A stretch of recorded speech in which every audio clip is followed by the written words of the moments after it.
Hello chess friends and welcome to Zadov's chess channel and welcome to our Basics in Chess series. So in this series we're following opening principles, middle game strategies and the endgame strategies.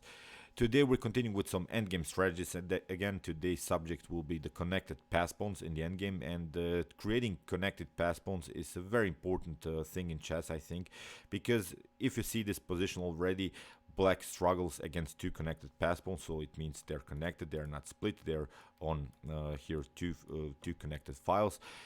It's already a losing game here for black because black could try maybe to attack the pawn here with the move king to e5, but we can simply pass through here with the move d6, and the problem is the king has to go here maybe somewhere to e6 and try to go here with the move d7. But even we can play in this position, we can even play the move c6 if black takes, for instance, king takes d5, then again we can play simply c7, king to d6, and we'll simply promote to queen, and it's again game over. So you see, this is very important. Even if black would have some pawns maybe here on this f on an h file, if you could just imagine black has now two pawns, still this is a winning endgame because we could somehow compete against these two pawns, but this power of the two connected pass pawns is not allowing here black to breathe, and it's a losing endgame here for black. So let's see now another example how powerful this two connected pass pawns can be. Even a rook, when you manage to do this, when you manage to get your pawns on the 6th rank, from black's perspective of course, if you manage to get them on the 3rd rank, you see now that even black has a losing game here because black cannot catch up with these two connected pass pawns on the 6th rank. It works only if you get your pawns on the 6th rank like this. So what black could do here is maybe a potential rook to a6, but now we play simply c7. Black is forced to go behind the pawn with the move rook to c6, but now comes the tricky part. We play simply d7, and your opponent could take here, and again we can simply promote to queen on d8, and it's game over. But let's see now a different line. Black could try to go in front of the pawns, maybe try to catch up them somewhere here, but now we can simply proceed with c7 or d7, it doesn't matter.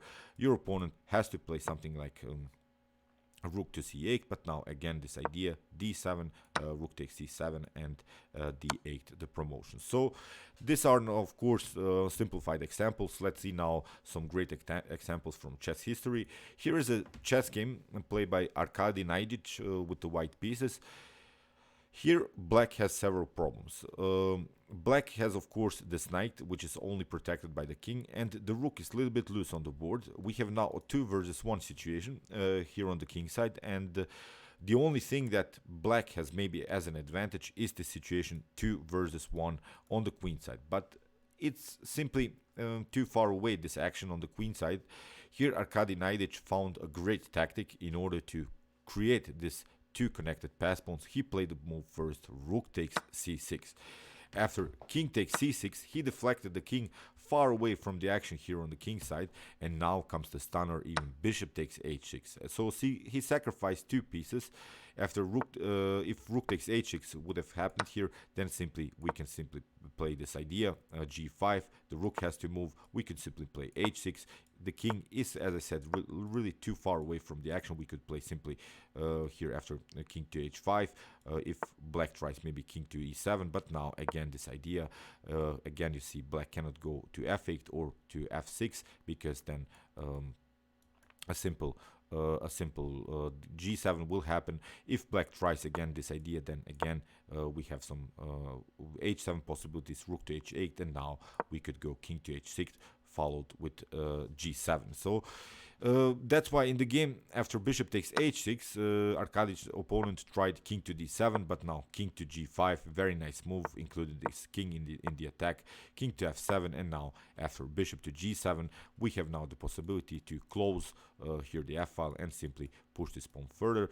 After rook to f4 we have g5, and in this position black resigned. There's nothing you can do. We can simply push this pawn further, and black cannot catch up with this pawn. So you see how important it was to create this two connected pass pawns. The rook has some troubles here because the king was far away. If the king would have been much more closer to the action, then it could be a good game for black, but you saw this very nice rook to c6 sacrifice really worked, and this was a perfect endgame by Arkady Naiditsch. So let's see now another example. Here comes really a great game, I think. It's a game played by Veselin Topalov against Vladimir Kramnik, and here Veselin Topalov played the move e4.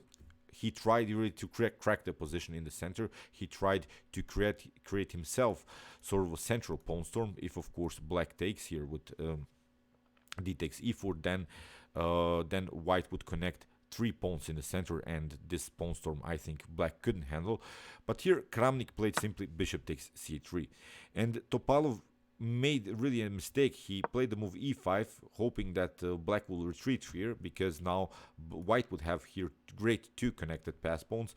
It would be only, pardon me, one pass pawn, but it's still hard to make something happen here, because here Vladimir Kramnik found a great tactic. He played rook takes e5.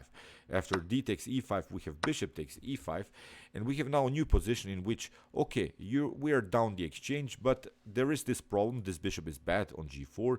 You see this rook is far away also from the action. This rook is protecting everything, so this rook is protecting the d5, and what we want to do is simply push this pawn further. We have now created 2 pass pawns. In the game, rook to e1 was played by Topalov, but now simply retreating with the move bishop to c7, rook to e8, and now a very nice move, king to g7 here by Kramnik. After rook takes d8, we have bishop takes d8, and still I don't think that white's position has improved. Still we have the same idea to push this pawn further. This bishop is basically useless. It's only used as a part of the pawn chain. It's like a pawn here. It's not even a bishop. I wouldn't call it a bishop. This is really a pawn. In the game, rook to d1 was played, and now bishop to b7. We have f4. Here Topalov is desperately trying to get this bishop into the game, but now d4 comes with a check. Here after bishop to f3, we have d3, and in this position Topalov resigned. So this is the problem. We can simply take after this pawn. Again, we're continuing the game with 2 connected pass pawns. We can include this bishop into the game. We can play on queen and bishop's battery. Still, white is a little bit stuck here to the defense of this 2 centralized pawns. So it was really a bad game here for white. So let's see now another example. Again, it seems like a drawish position, because this knight is very active. This knight can attack 2 weak pawns. Here it's a game played by the legendary Vishy Anand, and here Vishy Anand finds also a very nice way how to make these pawns rolling, because you see white has this double pawns. All of these pawns in white position are really weaknesses, so they could be an object of black's attack, and here Vishy Anand finds a great way how to activate the pawns. He played the move bishop to b6. If a takes b6, we have c takes b6, and again black would face the power of the 2 connected pass pawns on the 6th rank, and again it would be game over. So here in the game, black tried knight to d6. We have king to c3. We have king to e6, and now Vishy Anand plays a very important move. He wants, of course, to take this pawn on c6. Then we could have a new pass pawn here on the c file. The problem is now that this bishop is of course restricting this rook's ability somehow to cover everything. This pawn is also covering this pawn on c5 is also covering the d6 square. So here in the game, black tried king to f5, but now rook takes c6. Again, if I'm pointing out, if black takes a takes b7, again c takes b7 followed with a7, b7 and similar ideas, white will promote to queen for sure here. So knight to d1, a check, another problem, king to b4, rook to d2, and now simply bishop takes a7. So you see the threat of creating these 2 connected pass pawns gave really Vishy Anand the opportunity to make something happen. Of course, we don't have anymore the 2 connected pass pawns, but now we have really 3 pass pawns, and this was simply too much to handle here for black. After a couple moves, black resigned. So, as I said, I hope you realize these ideas. This is very important here. You see the power of 2 connected pass pawns on the 6th rank against the rook, and also here in this particular endgame, black cannot catch up with his pawns. Whenever you have the opportunity to create two connected passports in the endgame, do it, because you saw how problematic they can be for your opponent, and you can really win games very, very easily and effectively. Okay, I hope that you realized these ideas, and I hope that you enjoyed this video. Meanwhile, you can watch my other basics in chess videos from the series with some more opening principles, middle game strategies, and the endgame strategies. And you can also watch my chess tactics and chess puzzles videos, in which I show you all of the possible tactical motifs that can happen to you in a chess game. See you soon with some more videos, and chess is the best, of course.